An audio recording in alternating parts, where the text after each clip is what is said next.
Jeremy, you talk about it being such a beautiful afternoon. We're here on Market Street, downtown San Antonio, as picturesque as it gets here on the Riverwalk. Expect the crowd here to triple, maybe quadruple in size as the weekend unfolds.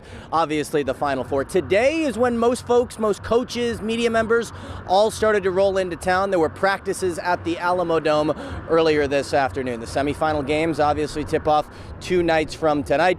The first semifinal matchup, Florida and Auburn. We told you about an hour ago about the relationship between the 2 head coaches, Todd Golden of Florida and Bruce Pearl of Auburn. Look, it's kind of ironic because the Tigers of Auburn, they're the #1 overall seed in this tournament. They finished the regular season ranked #1 in the land, but if you ask anybody around the game, they'll probably tell you that the Tigers might be the team they least expect to leave San Antonio with the hardware. That's only because this is their 2nd ever Final Four appearance, the least of any of the teams remaining in this field. But that underdog mentality is one that Bruce Pearl and the Auburn Tigers can only hope to live up to. This is uncharted waters for Auburn men's basketball. We had some great moments in our history, great coaches, Sonny Smith and Cliff Ellis, great players, and Charles Barkley and Chuck Person and several others, but no real sustained great success. And here we are at the Final Four. Like Houston's won national championships. They've got history with Guy Lewis. They've been here before.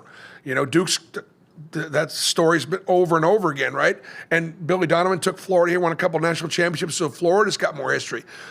We come in as the overall #1, but we're probably considered the 4th best team here right now. So there is nothing new, and I prefer the underdog role. Bruce Pearl, one of the more emotional coaches in college basketball. Florida and Auburn played once in the regular season. The Gators took the victory on the road. We'll see how it plays out on Saturday night. But this is just the epicenter right here of the sports action we've got all weekend long. Check it out.